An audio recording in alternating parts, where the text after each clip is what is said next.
Hi student, आइए शुरू करते हैं करंट अफेयर। जो हर महीने की टेस्ट सीरीज, हर महीने की श्रृंखला जो चल रही है, सीरीज चल रही है, उसमें आज 2024 का दूसरा वीडियो है। इससे पहले जो हम वीडियो डाले थे वो जनवरी और फरवरी 2024 का वीडियो हम डाले थे। ठीक, उसको आप देखिएगा, फिर इसको देखिएगा। ऐसे हम महीने महीने का क्यों डाल रहे हैं, इससे आप लोगों के लिए बहुत फ़ायदा होगा। फ़ायदा क्या होगा? फ़ायदा ये होगा कि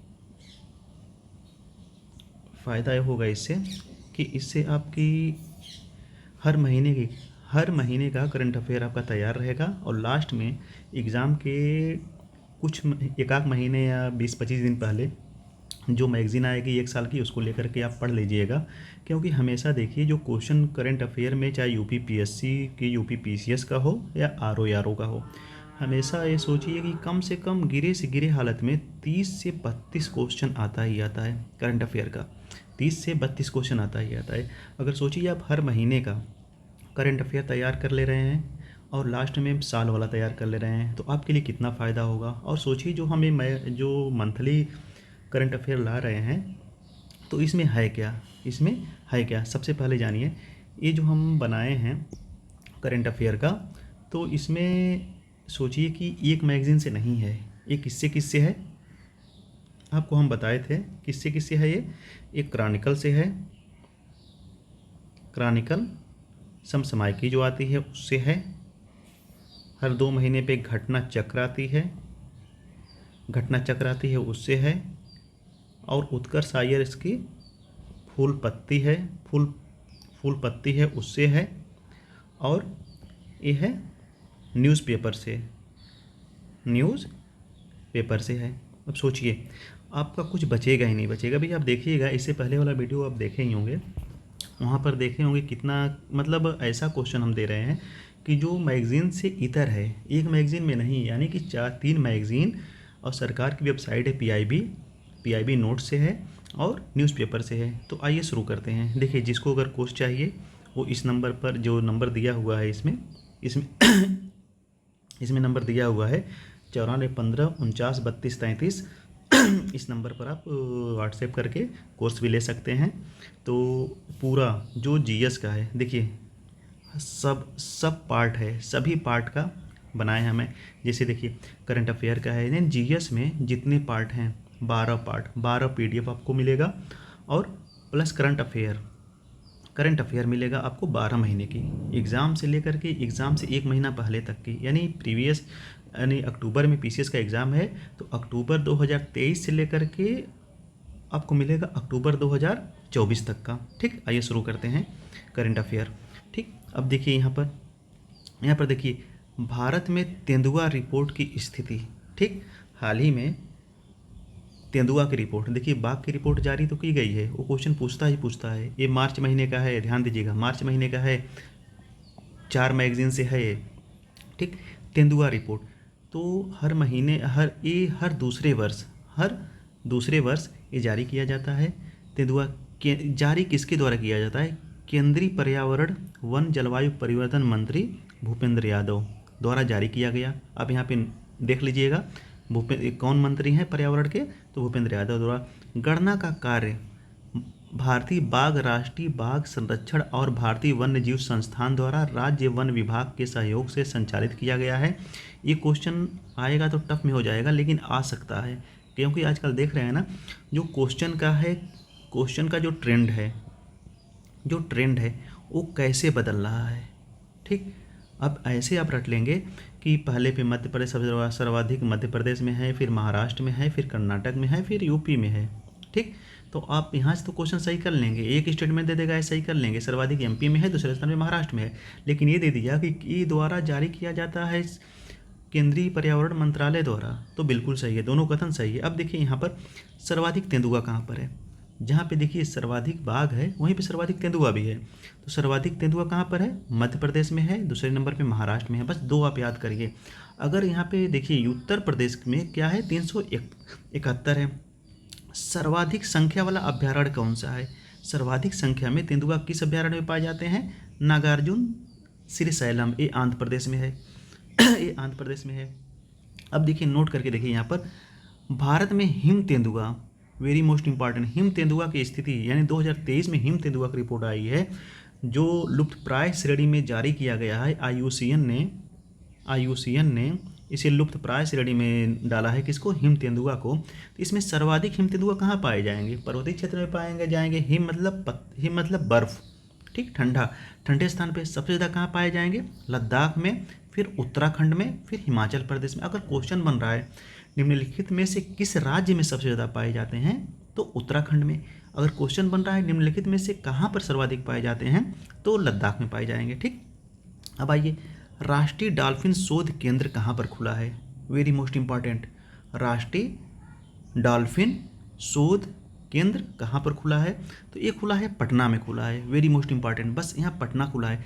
बिहार के मुख्यमंत्री पटना में, यह भारत के साथ साथ एशिया का भी प्रथम डॉल्फिन केंद्र है। ध्यान दीजिएगा, भारत का तो है ही, एशिया का भी है।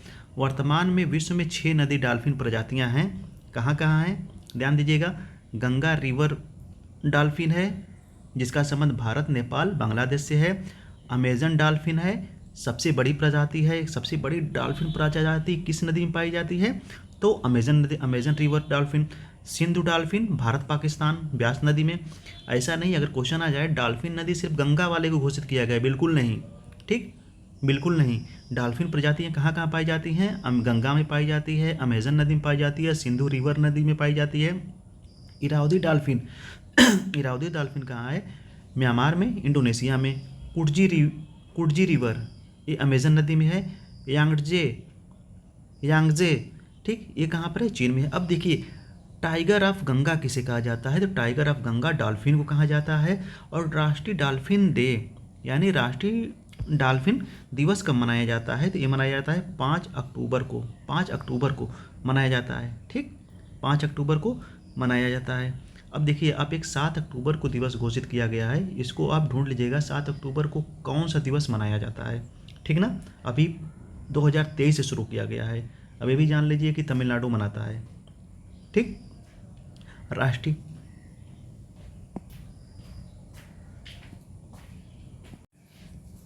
देखिए, राष्ट्रीय डॉल्फिन दिवस 5 अक्टूबर को।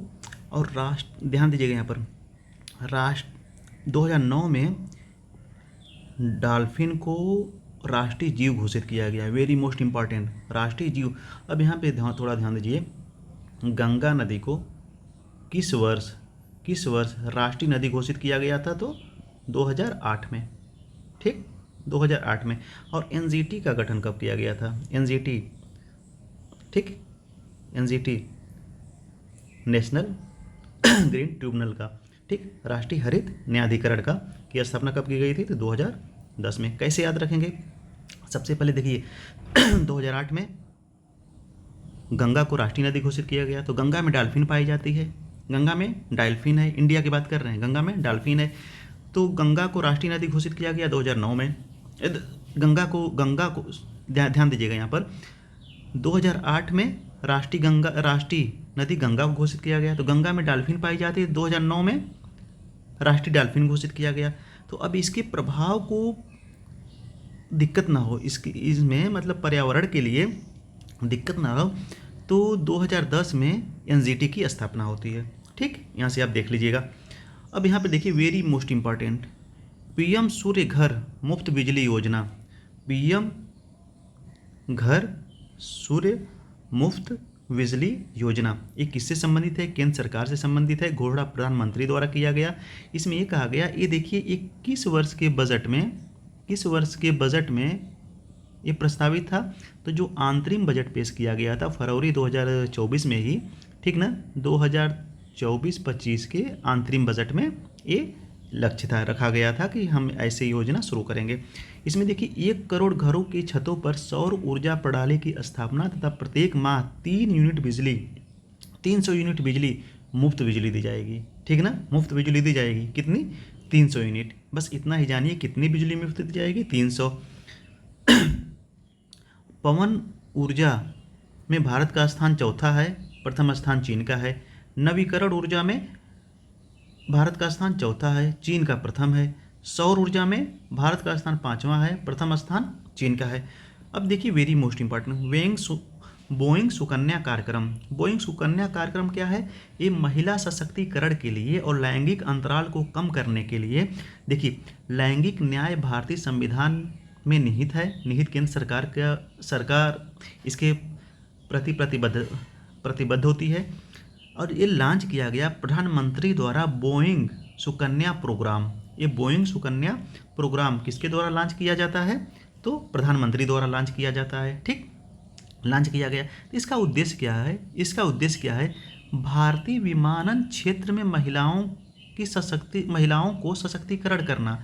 इसके माध्यम से विमान क्षेत्र में बालिकाओं को अधिक से अधिक प्रवेश मिल सके। अब देखिए बोइंग सुकन्या कार्यक्रम किसके लिए है? महिलाओं के सशक्तिकरण के लिए। किस क्षेत्र में? बोइंग क्षेत्र में। अब देखिए, अब यहाँ पर देखिए, भारत का पहला dark sky park, very most important, Pench बाग अभ्यारण्य। बस इतना ही जानिए, पेंच बाग अभ्यारण्य भारत का पहला डार्क स्काई पार्क है जो मध्य प्रदेश और महाराष्ट्र में पड़ता है। ठीक ना? इसका उद्देश्य क्या है? तो प्रकाश प्रदूषण को समाप्त करना। ठीक ना? प्रकाश प्रदूषण, इसलिए डार्क स्काई। आप थोड़ा सा क्वेश्चन के अंदर जाएंगे तो आप सही कर लेंगे। ठीक, आपसे थोड़ा सा क्वेश्चन के अंदर जाएंगे तो आप सही कर लेंगे। ठीक, इसका उद्देश्य क्या है? प्रकाश प्रदूषण को कम करना। भारत का सर्वाधिक प्रदूषित शहर कौन सा है? बर्निहाट है। ठीक, दूसरा बेगूसराय है। ठीक ना?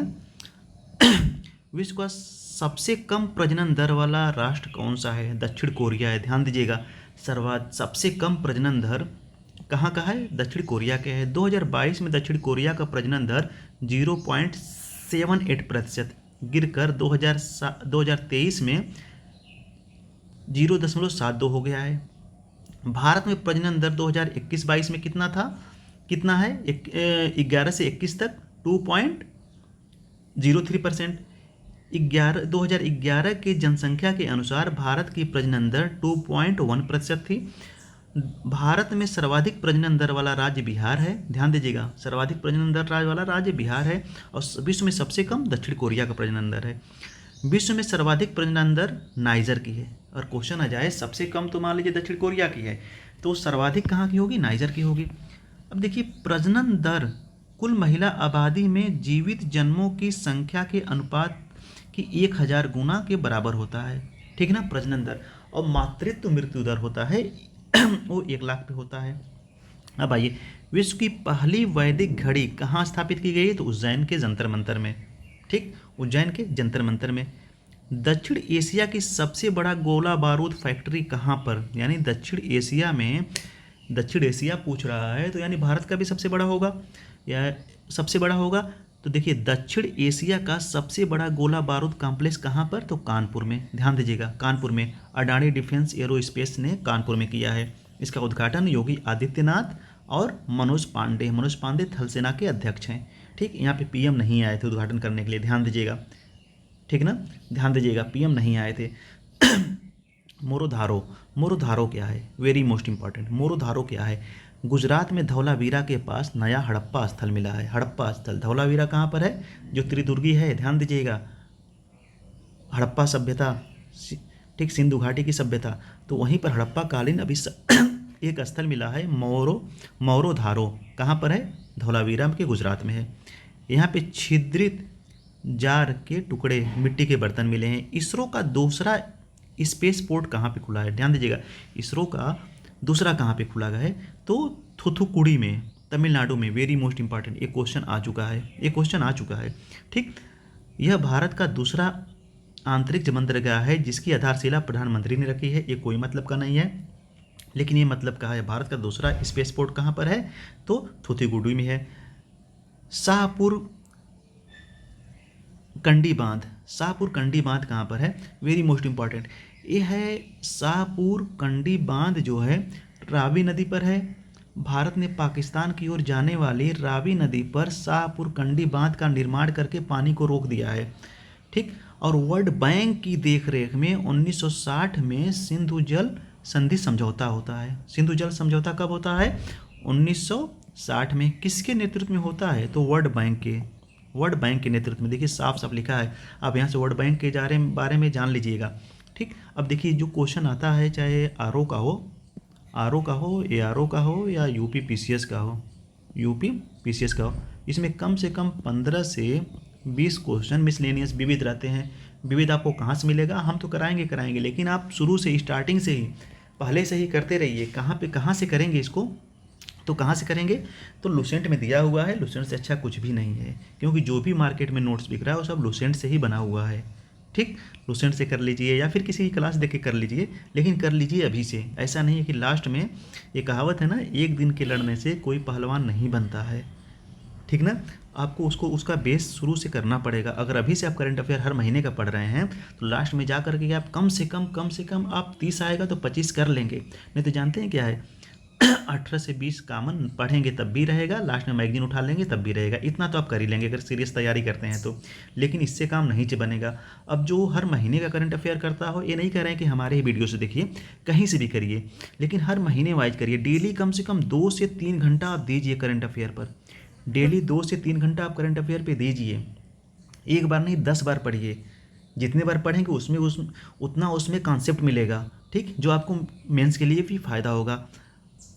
ठीक, अब यहाँ पर देखिए, भारत का पहला हरित हाइड्रोजन संयंत्र कहाँ पर, तो हिसार में खुल रहा है। गर्भपात को संवैधानिक दर्जा देने का अधिकार पहला देश कौन सा, यानी गर्भपात को संवैधानिक दर्जा देने वाला पहला राष्ट्र कौन सा है, फ्रांस है। अब ध्यान दीजिएगा, आपको बताए थे जनवरी फरवरी वाले मैगजीन में, भारत ने यूपीआई यानी फ़ोन पे शुरू किया है, यूरोप के किस देश से शुरू किया है, तो फ्रांस से शुरू किया है। ध्यान दीजिएगा, फ्रांस। और फ्रांस में कहाँ से, पेरिस में जो ईफिल टावर है उसके टिकट के लिए किया है। ठीक, नवपाषाणकालीन स्थल यानी गर्भपात को संवैधानिक दर्जा देने वाला प्रथम राष्ट्र कौन सा है, फ्रांस है।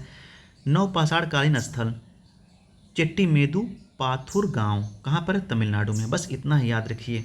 ठीक, यहाँ से बच्चों का कब्रिस्तान मिला है, क्या मिला है, बच्चों का कब्रिस्तान मिला है। नवपाषाण शब्द का प्रयोग जॉन लुवाक ने किया था। भारत में नवपाषाण का प्रथम स्थल मेहरगढ़ है, मेहरगढ़। ठीक, पहली बार खेती का आविष्कार हुआ है नवपाषाण काल में। अब देखिए, भारत का पहला इंडोर एथलेटिक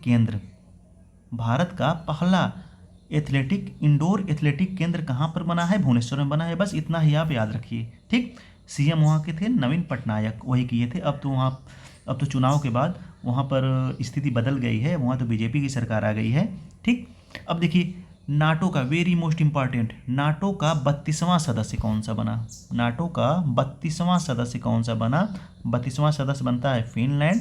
तो 31 स्वीडन बनता है, तो 31वां कौन सा बना था, 31वां बना था फिनलैंड। ठीक, अब देखिए, वाशिंगटन में नाटो का 32वां सदस्य स्वीडन बना है मार्च 2024 में, और नाटो का 31वां सदस्य फिनलैंड बना है। नाटो की स्थापना 1949 में होती है, 1949 में। इसका मुख्यालय कहाँ पर है, ब्रुसेल्स में। ज़्यादातर यहाँ से क्या पूछेगा कि सदस्य पूछेगा, फिर इसका मुख्यालय पूछेगा। ठीक, अगर इसको क्वेश्चन बनाना होगा तो अंदर से बना सकता है। ये जो नाटो का 32वां सदस्य बना है, कहाँ पर मीटिंग हुई थी, तो वाशिंगटन में हुई थी। अब देखिए, एक राष्ट्र एक चुनाव समिति अपनी रिपोर्ट सौंपती है। ध्यान दीजिएगा, वेरी मोस्ट इंपॉर्टेंट। अभी बात हो रही थी, अभी 2024 में प्रधानमंत्री जब लाल किले से जो भाषण दे रहे थे, तो वहाँ से भी एक राष्ट्र एक चुनाव की घोषणा किए थे। तो यहाँ से क्वेश्चन RO 2024 में 2024 में जो 11 फरवरी को हुआ था RO का, यहाँ से 2024 में 11 फरवरी 2024 को यहाँ से क्वेश्चन पूछ चुका है। क्या पूछा था कि एक राष्ट्र एक चुनाव समिति की किसकी अध्यक्षता में गठन की गई थी, तो पूर्व राष्ट्रपति रामनाथ कोविंद की अध्यक्षता में। ठीक, अब देखिए, अध्यक्ष बनाया गया था। इसके सदस्य कौन कौन है, अब इसके सदस्य आप देख लीजिए। क्यों, क्योंकि अध्यक्ष तो याद ही हो चुका है। अब सदस्य कौन कौन सा देख लेंगे। सदस्य हैं गृह मंत्री अमित शाह, गुलाम नबी आज़ाद, वकील हरीश साल्वे, संवैधानिक विशेषज्ञ सुभाष कश्यप, संजीव कोठारी, और 15वें वित्त आयोग के अध्यक्ष हैं NK सिंह।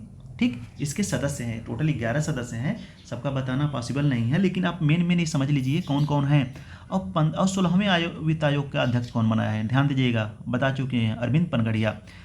22वें ने अपनी जांच के बाद कहा कि 2019 से आम चुनाव के साथ एक चुनाव का सुझाव दिया गया था, ठीक ना, 2029 से। कब से दिया गया सुझाव? 2029 से, ये भी आप याद कर लीजिएगा। इस सुझाव के बाद अनुच्छेद 83 और 172, 83 किससे है? लोकसभा से है, और A172 क्या है? विधानसभा से है, ठीक। संशोधन की आवश्यकता होगी। अगर क्वेश्चन बन जाए एक राष्ट्र एक चुनाव में कौन कौन से आर्टिकल प्रभावित होंगे, तो 2 आर्टिकल प्रभावित होंगे मुख्य रूप से, ठीक। कौन कौन से? आर्टिकल 83 लोकसभा के चुनाव के लिए, और आर्टिकल 172 जो विधानसभा के चुनाव के लिए। अब यहाँ पर देखिए आप यहाँ पर देखिए जो प्रभावित होगा 100 मतलब 83 में क्या दिया है? संसद के सदस्यों की अवधि, ध्यान दें, मोस्टली कितने वर्ष होती है? 5 वर्ष होती है, 5 वर्ष होती है दोनों की। और विधानसभा में 172 में क्या है? राज्य विधान मंडलों की अवधि। ये दोनों आप आर्टिकल याद कर लीजिएगा, क्योंकि क्वेश्चन बन सकता है, क्वेश्चन बन सकता है। अब देखिए इस समिति में इस कहा कि यह संवैधानिक संशोधन को राज्यों द्वारा अनुसमर्थन की आवश्यकता नहीं है। ये जो समर्थन जो इसमें जो संशोधन किया जाएगा राज्यों से नहीं पूछा जाएगा, ये भी बहुत बड़ी बात है। क्यों? राज्यों से नहीं पूछा जाएगा, जहाँ से गैर जो केंद्र में जो सरकार है उसके अपोजिट जो सरकार है, जैसे मान लीजिए पश्चिम बंगाल में ममता बनर्जी की, दिल्ली में केजरीवाल की, तेलंगाना में कांग्रेस की, हिमाचल में कांग्रेस की, तो क्या उनसे पूछना जरूरी है? नहीं पूछना जरूरी है, इसलिए इसका विरोध है, इसलिए इसका विरोध है। अब आइए, भारत की पहली बैटरी ऊर्जा भंडारण गीगा फैक्ट्री जम्मू कश्मीर में, बस इतना ही याद रखिए। क्यों हुआ है? कार्बन उत्सर्जन की कमी के लिए हुआ है, ठीक। अब आइए, भारत डोर्नियर विमान 2028, जो डोर्नियर विमान भारत किसको देगा? 288 गुयाना को देगा, ठीक ना। डोर्नियर विमान 228 228 है, ठीक। 228 किसको देगा? गुयाना को देगा। समुद्र लक्ष्मण क्या है? समुद्री नौसैन्य अभ्यास है। कहाँ कहाँ समुद्र लक्ष्मण जो है सैन्य अभ्यास है,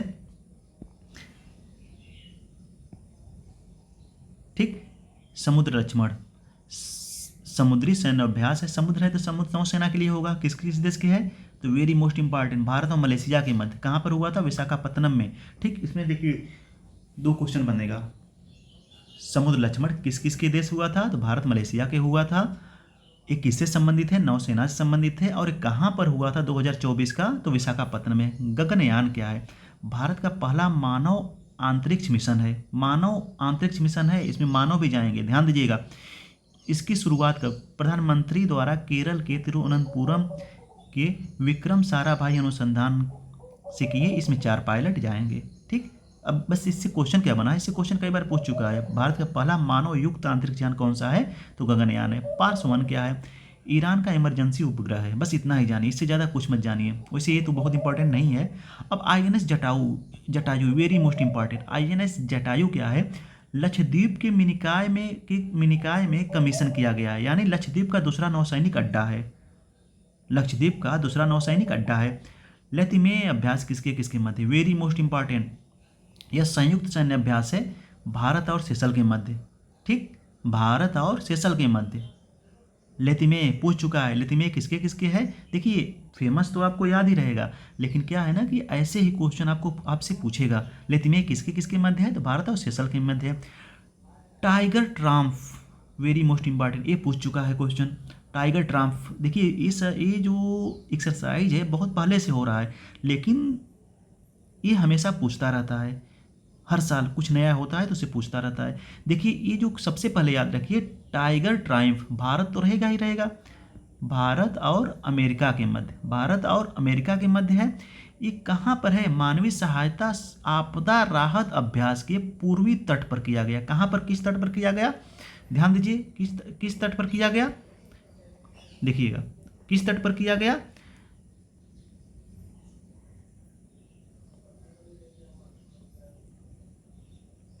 किस तट पर किया गया? तो पूर्वी तट पर किया गया। पूर्वी तट पर क्यों किया गया? क्योंकि सर्वाधिक, अगर क्वेश्चन आ जाए कि सर्वाधिक आपदा किस तट पर आता है, तो पूर्वी तट पर आता है। ध्यान दीजिएगा, पूर्वी तट पे आता है, ठीक। ये पश्चिमी तट है, ये अरब सागर है, ये बंगाल की खाड़ी है, ये टोटल हिंद महासागर है, ठीक। टोटल हिंद महासागर है। आइए operation Indravati, very very most important. Operation Indravati क्या है? ऑपरेशन इंद्रावती क्या है? ऑपरेशन इंद्रावती, सबसे पहले यहाँ पे जानिए इंद्रावती किसकी सहायक नदी है? तो इंद्रावती किसकी सहायक नदी है? गोदावरी की सहायक नदी है। वेरी मोस्ट इंपॉर्टेंट, क्योंकि जीएस में ज्योग्राफी वाले पार्ट में आपको पढ़ना पड़ेगा, रटना पड़ेगा, समझना पड़ेगा। कैसे समझेंगे? वो मैप बना के समझेंगे। गोदावरी नदी बना दिए, फिर इसके बाएं दाएं करके आप मैप बना करके इसको कर सकते हैं। बिना मैप के नहीं याद होगा, ठीक ना? अगर हाथ से ही मैप बना रहे हैं, अपने से बना रहे हैं, तो बहुत अच्छी तरीके से आपको याद हो जाएगा। ठीक, हम खुद बता रहे हैं आपको कि पहले हम भी ज्योग्राफी में हमारा बहुत कम इंटरेस्ट था, नहीं पढ़ते थे। लेकिन जब पढ़ने लगे ना, तो सोचिए हमारा हिस्ट्री से 5 बार नेट है, जेआरएफ नहीं हो पाया किसी कारणवश, 5 बार नेट है। लेकिन आज की डेट में हमें हिस्ट्री से ज़्यादा इंटरेस्ट ज्योग्राफी में आता है पढ़ने में। ठीक, अगर यहाँ पे सोचिए आप कि हिस्ट्री से कितने क्वेश्चन रहते हैं, ट्रेंड गिर चुका है, मैक्सिमम 20 क्वेश्चन। ज्योग्राफी से मैक्सिमम 15 से 17 क्वेश्चन रहते हैं। लेकिन ज्योग्राफी लोग 1 वर्ष पढ़ते हैं, ध्यान दीजिएगा, 1 साल तक पढ़ते हैं, कम से कम डेली 3 घंटा पढ़ते हैं। लेकिन यही सोचिए करंट अफेयर से 30 प्लस क्वेश्चन रहेंगे, 30 से ज़्यादा क्वेश्चन रहेंगे। लेकिन लोग पढ़ते कितना है? लास्ट में 1 महीना 3 घंटा, 3 गुणे 30 कर लीजिए, यानी कि टोटल 3 3 9, 90 घंटा लोग पढ़ते हैं। 90 घंटा में आप 30 क्वेश्चन कैसे कर पाएंगे? सोचिए ना, नहीं कर पाएंगे। इसीलिए कह रहे हैं कि डेली, कम से कम डेली हर महीने की मैगजीन आप पढ़िए। और डेली जब से आप स्टार्टिंग कर रहे हैं 1 साल से, डेली आपको 2 घंटा देना ही पड़ेगा, डेली 2 घंटा देना ही पड़ेगा। फिर इंसाफ होगा उस सब्जेक्ट के साथ। अगर आप उस सब्जेक्ट के साथ इंसाफ कर रहे हैं तो उस सब्जेक्ट की आपका साथ देगा। अब ऐसा नहीं है कि हम वो सब्जेक्ट पढ़ ही नहीं रहे हैं, कम पढ़ रहे हैं और आशा कर रहे हैं कि बहुत अच्छा नंबर मिले, कभी नहीं मिलेगा। ईमानदारी की बात यही है। ठीक, और टाइगर ट्राम बता चुके। ऑपरेशन इंद्रावती किसके किसके मध्य हुआ था? भारत और हैती से। हैती से अपने नागरिकों को निकालने के लिए भारत ने चलाया था, हैती से अपने नागरिकों को निकालने के लिए। विश्व आर्थिक मंच की का एआई केंद्र कर्नाटक सरकार ने किया है, में खोला है। ध्यान दीजिएगा, एआई को शिक्षा यानी अपने सब्जेक्ट में कौन घोषित किया है भारत में? केरल ने। ध्यान दीजिएगा, कृत्रिम बुद्धिमत्ता को अपने सिलेबस में केरल ने जारी किया है। WEF की स्थापना 1971 में होती है। विश्व आर्थिक फोरम अभी बताएंगे आपको आगे कि कौन कौन सी रिपोर्ट जारी करता है। ध्यान दीजिएगा, समझ लीजिए यहाँ पर WEF विश्व आर्थिक फोरम यानी विश्व आर्थिक मंच कौन कौन से रिपोर्ट अपनी जारी करता है? वैश्विक लैंगिक अंतराल जारी करता है, वैश्विक लैंगिक अंतराल रिपोर्ट जारी करता है। फिर इसके बाद क्या जारी करता है? पर्यटन जारी करता है, ऊर्जा संक्रमण जारी करता है। क्वेश्चन आता है। ठीक, अब देखिए यहाँ पर miss world, very most important. क्यों? क्योंकि ये प्रतियोगिता मुंबई में हुई थी। क्रिस्टीना मिस वर्ल्ड कौन बनी है 2024 में मार्च में? क्रिस्टीना प्रिस्टोवा। ये 71वां है, ठीक ना, खिताब है। मुंबई में आयोजित हुआ था। किस देश की हैं? तो चेक गणराज्य के। क्वेश्चन पूछता है, इरास्मस पुरस्कार अमिताभ घोष को मिला है। ठीक, जलवायु परिवर्तन के संकट को उजागर करने के लिए भारतीय लेखक हैं, इरास्मस पुरस्कार मिला है। ठीक, अब आइए Pritzker award, very most important. Pritzker award ये मिलता है वास्तुकार के क्षेत्र में। लेकिन अगर पूछ दे पुलित्जर अवार्ड किस क्षेत्र में मिलता है? तो पुलित्जर अवार्ड मिलता है पत्रकारिता में। पुलित्जर अवार्ड कहाँ मिलता है? तो पत्रकारिता मिलता है, कहानी संग्रह में मिलता है, कुल मिलाकर लेखन की दृष्टि से मिलता है। ठीक, अब देखिए प्रित्जर अवार्ड ये वास्तुकला का, मूर्तिकला का, इसको नोबेल अवार्ड कहते हैं। जैसे गणित का नोबेल किसको कहते हैं? एबेल अवार्ड को गणित का नोबेल कहते हैं। देखिए रिकेन यामामोटो को मिला है, रिकेन यामामोटो को मिला है, जापान के हैं, इसको प्रित्जर अवार्ड मिला है। एकमात्र भारतीय जिसको प्रित्जर अवार्ड मिला है बालकृष्ण दोषी को, 2018 में मिला था। वेरी मोस्ट इंपॉर्टेंट, आप नोट कर लीजिएगा इसको। एकमात्र भारतीय हैं जिसको प्रित्जर का नोबेल अवार्ड मिला है। प्रित्जर को नोबेल अवार्ड कहते हैं, वास्तुकला का नोबेल कहते हैं। प्रित्जर अवार्ड अमिताभ घोष को मिला है। अगर यहाँ पे क्वेश्चन आ जाए कि किस भारतीय को, एक भारतीय को सिर्फ मिला है, क्या मिला है? Time person of the year, तो महात्मा गांधी को मिला था 1930 में। ठीक, आगे जैसे आएगा हम बता देंगे, ठीक ना। अब आइए देखिए यहाँ पर वैश्विक खसरा रुबेला चैंपियन पुरस्कार भारत को मिला है। वैश्विक खसरा रुबेला अवार्ड किसको मिला है? तो भारत को मिला है। खसरा कैसी बीमारी है? तो बैक्टीरियल डिजीज है। संगीत कला निधि पुरस्कार किसको मिला है? यथुरा मादरोपी क्रीड़ा को बहुत मतलब का नहीं है। ठीक। एबेल पुरस्कार वेरी मोस्ट इंपॉर्टेंट, इसको गणित के क्षेत्र में मिलता है, इसको गणित का नोबेल कहते हैं। किसको मिला है? मिशेल ताला ग्रैंड को, इसको गणित का नोबेल कहते हैं। सरस्वती पुरस्कार किसको मिला है? प्रभा वर्मा को मिला है। किस भाषा के लेखक हैं? तो मलयालम के लेखक हैं। चमेली देवी जैन सम्मान पुरस्कार ग्रीष्मा ठाकुर को मिला है और रितिका चोपड़ा को मिला है। वेरी मोस्ट इंपॉर्टेंट, यहाँ से सबसे पहले यही पूछ सकता है, सबसे पहले यहाँ से यही पूछ सकता है चमेली देवी जैन पुरस्कार किस क्षेत्र में मिलता है? तो किस क्षेत्र में मिलता है? तो पत्रकारिता के क्षेत्र में मिलता है। ठीक। 5 करोड़ आयुष्मान कार्ड जारी करने वाला पहला राज्य कौन सा है? उत्तर प्रदेश हो गया है। यानी कि सर्वाधिक आयुष्मान कार्ड जारी करने वाला राज्य कौन सा है? उत्तर प्रदेश है। अदिति योजना क्या है? ये राजनाथ सिंह द्वारा रक्षा प्रौद्योगिकी में नवाचार को बढ़ाने के लिए किया है। ठीक। नवाचार में बढ़ाने के लिए किया है। अब हमारा संविधान अभियान किसने चलाया था? ठीक ना, हमारा संविधान नामक अभियान किसने चलाया था? तो यहाँ पर देखिए यह अभियान 9 मार्च 2024 को इस अभियान की शुरुआत राजस्थान के बीकानेर में हुई थी। ठीक, राजस्थान ने चलाया था। अब यहाँ पर देखिए इदिरम्मा आवास योजना तेलंगाना की है। विधवा पुनर्विवाह प्रोत्साहन योजना झारखंड की है। Very most important. क्यों? विधवा पुनर्विवाह का गठन कब हुआ था? तो 1856 ईस्वी में। ध्यान दीजिएगा, 1856 में विद्यासागर राव द्वारा कृषक उन्नति योजना छत्तीसगढ़ में, महतारी वंदन योजना छत्तीसगढ़ में, किसान मित्र कार्यक्रम तेलंगाना में। ठीक। और होलो महोत्सव पंजाब में, अंतर्राष्ट्रीय गीता महोत्सव, ध्यान दीजिएगा अंतर्राष्ट्रीय गीता महोत्सव पूछ रहे हैं। गीता महोत्सव तो कुरुक्षेत्र में हुआ है, लेकिन अंतर्राष्ट्रीय गीता महोत्सव कोलंबो में हुआ है। अब देखिए कुछ किताबें हैं। इजराइल वार डायरी वेरी मोस्ट इंपॉर्टेंट, क्योंकि ऐसे ही अब अगर आप सोचिए कि आपके जो हर एग्ज़ाम में आर और पीसीएस के एग्ज़ाम में 1 या 2 किताबों का नाम पूछता है। मैक्सिमम तो 2 पूछता है, लेकिन 1 तो पूछेगा ही पूछेगा, मिनिमम 1 पूछेगा ही पूछेगा। तो यहाँ से देखिए, अगर आप लास्ट में क्या करते हैं, लास्ट में अगर आप सब मैगजीन लेके बैठ जाते हैं तो कम से कम उसमें 100 किताब दिया रहेगा। ठीक, इनके लेखक कौन है? तो आप वहाँ कन्फ्यूज जाएंगे। हर महीने में 3 से 4 महत्वपूर्ण किताबें आती हैं। सोचिए टोटल 30 किताब आप पढ़ेंगे, मतलब हर महीने में 2 से 3 किताब आपको पढ़ना है। ठीक, तो आपको याद हो जाएगा। यहाँ पर देखिए इजराइल वार डायरी विशाल पांडे द्वारा लिखित है। लोइंग इन सन लक्ष्मी मुर्देश्वरी कोई इंपॉर्टेंट नहीं है, लेकिन द कॉन्स्पिरेंसी इंपॉर्टेंट है। ध्यान दीजिएगा, इजराइल वार डायरी भी इंपॉर्टेंट है विशाल पांडे की, और द कॉन्स्पिरेंसी चाले गोटाया राजपक्षे श्रीलंका के पूर्व राष्ट्रपति। ठीक। सक्षम ऐप किस लिए है? Very most important. सक्षम ऐप है चुनाव अभियान में विकलांगों के मतदान सहायता के लिए। ठीक ना, मतदान सहायता के लिए है सक्षम ऐप। इसमें क्या है सक्षम ऐप में? इसमें यही है कि सब मतदान जो विकलांग मतदाता है सक्षम ऐप के थ्रू, उनके लिए हर मतदाता केंद्र पर व्हील चेयर की उपलब्ध कराने के लिए।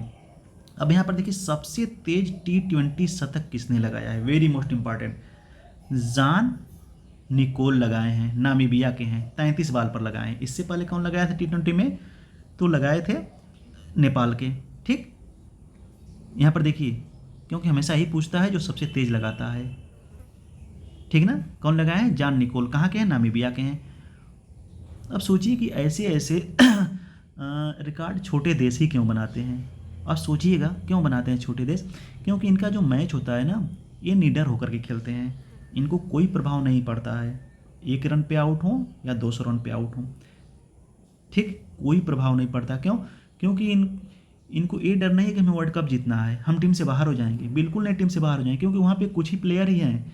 भारत जैसे नहीं है कि एक कोई सचिन हटेगा तो दूसरा सचिन आ जाएगा, एक विराट कोहली हटेंगे कि दूसरा विराट कोहली आ जाएंगे।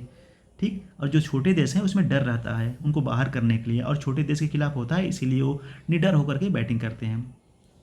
कोचरव आश्रम, साबरमती आश्रम गुजरात में पीएम मोदी ने किया है। लैंगिक असमानता अनुपात। ये भारत 108वें स्थान पर है, इससे पहले 21 में 122वें स्थान पर था। जारी संयुक्त राष्ट्र विकास कार्यक्रम, ठीक ना, यूनियन नेशन डेवलपमेंट प्रोग्राम द्वारा किया जाता है। सबसे नंबर 1 पर लैंगिक असमानता में डेनमार्क नंबर 1 पर है, नॉर्वे नंबर 2 पर है और भारत 108वें नंबर पर है। ध्यान दीजिएगा, वेरी मोस्ट इंपॉर्टेंट। ठीक, अब देखिए विश्व खुशहाली रिपोर्ट में वेरी मोस्ट इंपॉर्टेंट, क्योंकि यारो में पूछ चुका है क्वेश्चन इसी वर्ष। ठीक, तो संयुक्त राष्ट्र ने हैप्पी रिपोर्ट जारी किया। भारत की रैंकिंग 126 है, पूर्व में ये भी 126 थी, पिछले वर्ष भी 126 थी, इस वर्ष भी 124 है। शीर्ष रैंक पर कौन है? फिनलैंड लगातार 7वें वर्ष नंबर 1 पर है। ध्यान दीजिएगा, यहाँ क्वेश्चन देखिए, ये क्वेश्चन तो आपको याद ही रहेगा, पहले रैंक पे कौन है, भारत की स्थिति क्या है, कौन जारी करता है, लेकिन यहाँ पर देखिए कि लगातार 7वें वर्ष नंबर 1 पर है। ठीक, लगातार 7वें वर्ष नंबर 1 पर है फिनलैंड, डेनमार्क, आइसलैंड। अब 2+2 वार्ता क्या है? ध्यान दीजिएगा, ये वार्ता किसके किसके मध्य होता है? रक्षा मंत्री और विदेश मंत्री के मध्य होता है 2+2 वार्ता। भारत और ब्राज़ील के मध्य भी पहली वार्ता संपन्न हुई है। किस किस देश की भारत का 2+2 वार्ता किस किस देश के मध्य होता है? ध्यान दीजिएगा, रक्षा और विदेश मंत्रियों के मध्य होता है, ठीक, ना कि प्रधानमंत्री और राष्ट्रपति के मध्य होता है। भारत जो है अमेरिका से, जापान से, ऑस्ट्रेलिया से, रूस से और अब ब्राज़ील की से हो गया है। टोटल कितने देश? 1 2 3 4 5 देशों के साथ 2+2 वार्ता शुरू हो गया है। FATF का नया अध्यक्ष मैक्सिको की एलिसा डी मद्राजो को बनाया गया है।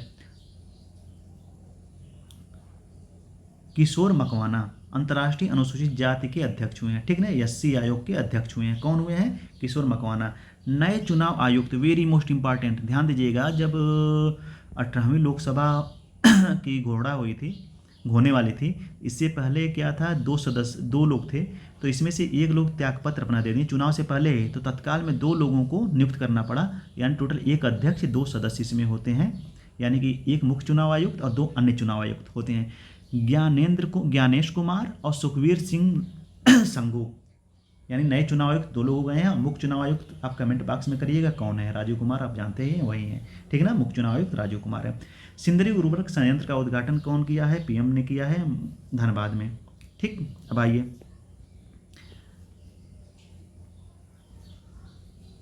प्रो कबड्डी लीग 10वां खिताब किसने जीता है?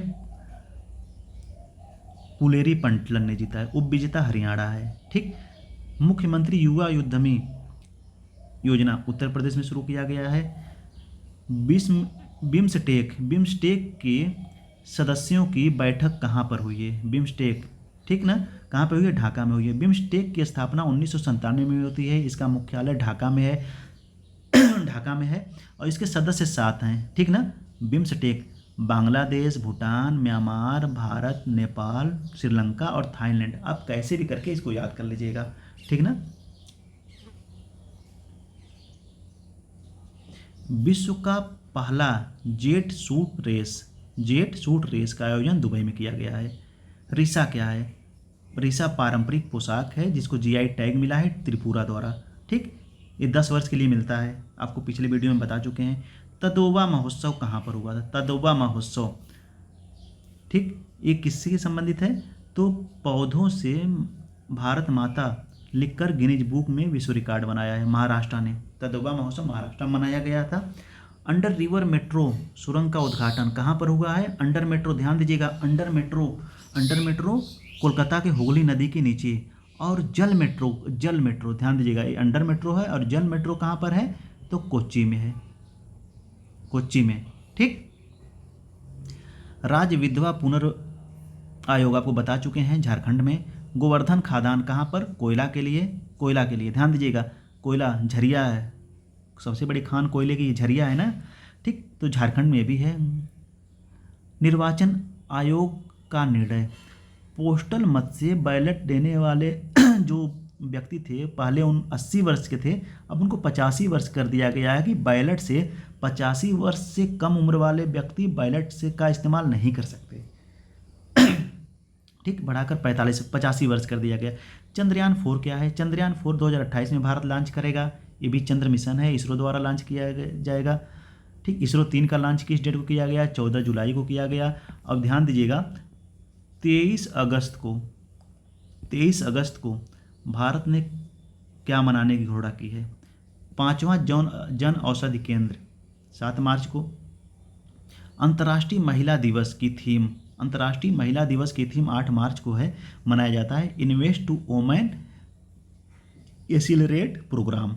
ऑपरेशन कामधेनु मवेशी तस्कर पर पाबंदी के लिए, ठीक। ये किसके द्वारा? जम्मू कश्मीर पुलिस द्वारा। Very most important, operation Kamdhenu आप 100% अगर आ गया तो यूपी सरकार लगा देंगे, जो बिल्कुल गलत है। ऑपरेशन कामधेनु किससे संबंधित है? दूध से संबंधित नहीं है। मवेशी तस्करों पर पाबंदी लगाएगा। पाबंदी कौन लगाएगा? जम्मू कश्मीर लगाएगा। सुधा मूर्ति कौन है? राज्यसभा में राष्ट्रपति द्वारा मनोनीत की गई हैं, जो 2023 में पद्म भूषण पाई थी। भारत का पहला एआई शिक्षक आइरिस लॉन्च किया तो केरल ने। आपसे कहे थे ना एआई का सबसे पहले बात हो शिक्षा में तो केरल ही होगा। संतोष ट्रॉफी किससे संबंधित है? तो फुटबॉल से संबंधित है। विजेता कौन है 2024 के? सर्विसेज हैं और उप विजेता गोवा है। Very most important. सबसे पहले देखिए यहाँ से क्वेश्चन क्या आएगा, संतोष ट्रॉफी किस खेल से संबंधित है? तो फुटबॉल से संबंधित है, ठीक। पाकिस्तान के 14वें राष्ट्रपति आसिफ अली जरदारी। गौतम बुद्ध कृषि प्रौद्योगिकी विश्वविद्यालय का शिलान्यास कुशीनगर में, ध्यान दीजिएगा, योगी आदित्यनाथ ने किया। गौतम बुद्ध कृषि प्रौद्योगिकी, वेरी मोस्ट इंपॉर्टेंट, नोएडा में नहीं है, कुशीनगर में है। वाई लेन सुरंग यानी सेला सुरंग, सेला सुरंग अरुणाचल प्रदेश में विश्व की सबसे लंबी सेला सुरंग है। फ्रेंच ओपन बैडमिंटन, जो मतलब का तो नहीं है, लेकिन किस लिए मतलब का हो जाता है? भारती ने जीता है, सात्विक साईराज और चिराग अली ने। अग्नि 5 का सफल परीक्षण, जो बहुत मतलब का नहीं है। पंचेश्वर बहुउद्देशीय परियोजना, वेरी मोस्ट इंपॉर्टेंट, भारत और नेपाल के मध्य जल विद्युत परियोजना महाकाली नदी पर बन रही है, ठीक ना। पंचेश्वर बहुउद्देशीय परियोजना कहाँ पर है? भारत और इंडिया और नेपाल के मध्य बन रही है। कहाँ पर बन रही है? महाकाली नदी पर बन रही है। सर्वाधिक 42 बार 42 टाइम्स रणजी जीतने वाली टीम कौन सी है? मुंबई की टीम है। भारत शक्ति सैन्य अभ्यास राजस्थान में हुआ है। यूपी के मुख्य सूचना आयुक्त कौन है? राजकुमार विश्वकर्मा है, ध्यान दीजिएगा। मानव विकास सूचकांक आपको बता चुके हैं। मानव विकास सूचकांक यूएनडीपी द्वारा जारी किया जाता है। भारत 134वें स्थान पर है। मानव विकास में भारत 134 स्थान पर है, ठीक। और लोकतंत्र, वैश्विक लोकतंत्र में भारत का स्थान किस रैंक पर है? तो 41 पर है लोकतंत्र में, ठीक। नंबर 1 पर नॉर्वे है। अब देखिए यहाँ पर मानव विकास सूचकांक में यूएनडीपी द्वारा जारी किया जाता है, भारत 134 स्थान पे, इसको याद कर लीजिएगा। और स्विट्जरलैंड नंबर 1 पर है। लैंगिक असमानता आपको बता चुके हैं, 108वें स्तर पर यूएनडीपी द्वारा जारी किया जाता है। चमेली देवी जैन पुरस्कार आपको बता चुके हैं, ठीक। अब देखिए क्यों दोबारा रिपीट हो रहा है, आपसे कहे ना ये 4 मैगजीन से बनता है, तो कभी कभी होता क्या है कि याद ही नहीं रहता है कि ये न्यूज़ हम लिख चुके हैं, ठीक। रितिका चोपड़ा और ग्रीष्मा ठाकुर, ये पत्रकारिता के क्षेत्र में दिया जाता है। PV Narasimha Rao memorial award, ठीक, रतन टाटा को मिला है। अब WPL यानी महिला प्रीमियर लीग के विजेता कौन है? दूसरा लीग का दूसरा खिताब कौन जीता है? ध्यान दीजिएगा, जो पुरुष टीम नहीं जीत पाई वो महिला टीम जीत गई, यानी कि विराट कोहली वाली टीम रॉयल चैलेंजर्स बेंगलुरु नहीं जीत पाती है, और जो जीतती है महिला वाली रॉयल चैलेंजर्स बेंगलुरु जीत जाती है, ठीक। ऑरेंज कप एलिस पैरी सर्वाधिक रन के लिए ऑरेंज कप दिया जाता है, और पर्पल कप दिया जाता है एस पाटिल, भारत के एस पाटिल हैं, विकेट टेकर हैं, तो इनको सर्वाधिक विकेट टेकर के लिए पर्पल अवार्ड मिला है। किसको मिला है? पाटिल को मिला है। शीतल देवी तीरंदाजी हैं।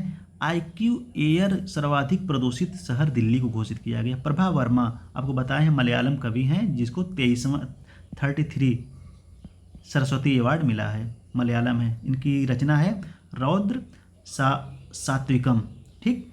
लोकतंत्र का तीसरा सम्मेलन दक्षिण कोरिया में हुआ था।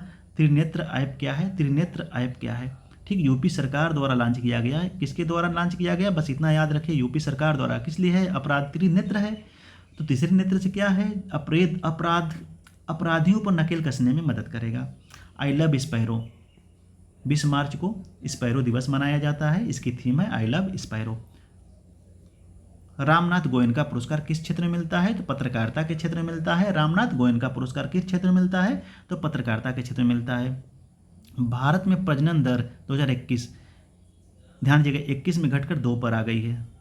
ठीक। लेकिन आपको बताए थे 2011 में कितनी थी, तो 2.1% थी। सर्वाधिक प्रजनन दर किस राष्ट्र की बताए हैं, तो नाइजीरिया के बताए हैं। सबसे कम कहाँ के बताए हैं, तो साउथ कोरिया के बताए हैं, ध्यान दीजिएगा। और भारत में सर्वाधिक प्रजनन दर कहाँ का बताए हैं, तो बिहार में बताए हैं। कहाँ का बताए हैं, बिहार में। समुद्री सुरक्षा बेल्ट संयुक्त सैनिक अभ्यास है ओमान की खाड़ी में शुरू हुआ है।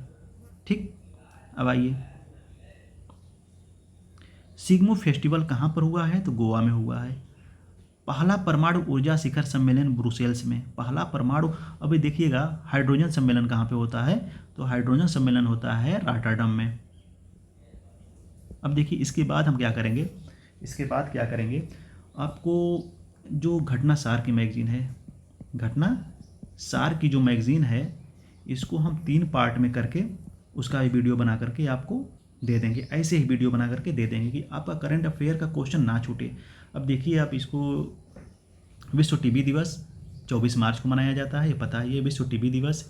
एस विल कैन एंड, इसका जो देखिए इसका थीम क्या है, इसका थीम विश्व टीबी दिवस का, S V can and TV, हम टीवी को समाप्त कर सकते हैं। ठीक। भारत में टीबी समाप्ति का लक्ष्य 2025 है, लेकिन दूर दूर तक ऐसा नहीं दिख रहा है। लेकिन हमको करना पड़ेगा, क्वेश्चन आएगा लिखने के लिए तो हमको लिखना पड़ेगा। 2025 में लक्ष्य घोषित किया गया है, अब ये नहीं लिखना है कि लेकिन पा नहीं सकता है, हाँ, लेकिन कंक्लूजन में ज़रूर लिखना होगा मेंस में। ठीक। तो आइए समाप्त करते हैं, और ज़्यादा से ज़्यादा आप लोग शेयर करिएगा, ठीक, और लाइक करिएगा, अपने दोस्तों तक पहुँचाइएगा जिनके, अब देखिएगा, ठीक ना, इससे मतलब आपको बहुत फ़ायदा मिलेगा। ठीक ना, चलिए फिर, थैंक यू।